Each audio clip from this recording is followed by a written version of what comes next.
Hey, what's up, guys? I'm Matt Myers from FreeFitGuy.com, the Human Animal Podcast, and here, Force Fitness and Performance, our gym here in Bloomington, Indiana, in the USA, where I coach the Ninja Academy, which is a program to bring adults back into under the influence of play, finding play again, and also kids, helping create a safe environment for them to explore play in lots of different ways. I'm really excited to be a part of Primal Influence's 30 Days of Play, so thank you, Clint and Amy. So what play has done for me, or what I see it do for other people? There are many things, but the biggest thing for me is that my most joyful connections with other people revolve around play. When I get down on the floor and play with my kids and I look them in the eye and I engage them directly and just see them light up. With my wife, walking through the woods, throwing the football on the beach. It can be anything, but those moments tend to be the ones that I remember most vividly. My friend, one of my best friends who I hadn't seen in months, came into town this past week, and what did we do with our time together? We talked and then we played. And it felt so refreshing to mind, body, and soul.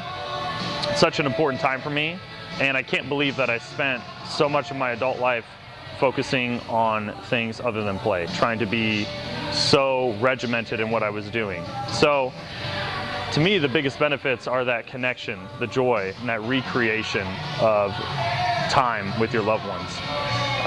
But I also see it really make a difference for people physically, even people that have been in a program here in a gym setting or something that's more formal for a long period of time. As soon as they start re-engaging in play, it opens up the box. And you see skills develop that maybe they didn't have for dozens of years. I can think of one guy in particular, Brian, who never had eye-hand coordination before he started playing with us in the Ninja Academy, and all of a sudden now he can throw, he can catch, he can kick. He's having these moves in a game called Taps we play where he's flicking it with the back of his heel, and this stuff seemed totally out of reach for him even just a couple years ago. So it's really cool to see people progress in these other fun, different skills as well. My tips for anyone starting 30 days of play or any play adventure are threefold. One is make it a habit. It's gonna feel weird or awkward, or you're not gonna know when to do it or how to do it. Think of it like a habit. Set your environment up for success. Place lots of things around your house that engage you in play or that inspire you to play. Take it one step at a time. Don't take too much on your plate. Do something that you're confident you could do. 9 out of 10 on a scale out of 10. So maybe that's just for 5 minutes after I brush my teeth, I'm gonna get down on the floor and I'm gonna play around.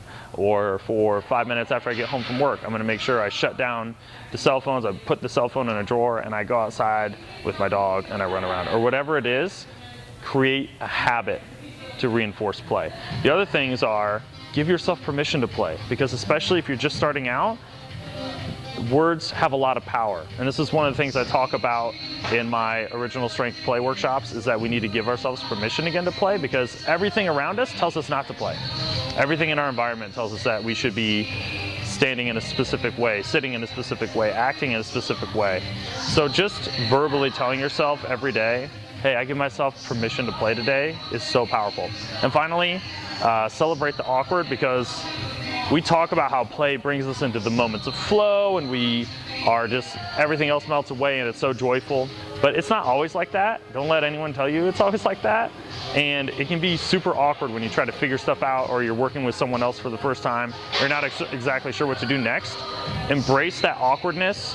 I think a lot of people are so focused on, like, I call it iPhone culture, right? So we pop out our iPhones and we're, if I have 5 seconds of free time, I feel like I have to fill it with something like Angry Birds, right, on the toilet. I'm not the only one. I know I'm not the only one, okay? So reject that kind of like culture that says, hey, everything needs to be productive and fully working on all cylinders right off the bat. Embrace that awkward moment of discovery, because a lot of times those are the things where the coolest stuff happens and you come up with something really unique and new. So I hope that all helps. Excited about being a part of this project. If you want to check out more from me, you can find me on FreeFitGuy.com, and I'll be actually coming out with an ebook in the next month called Playful, all about re-engaging in play. So I hope you guys check that out too. Thanks, Clint and Amy, and I'll see you guys later.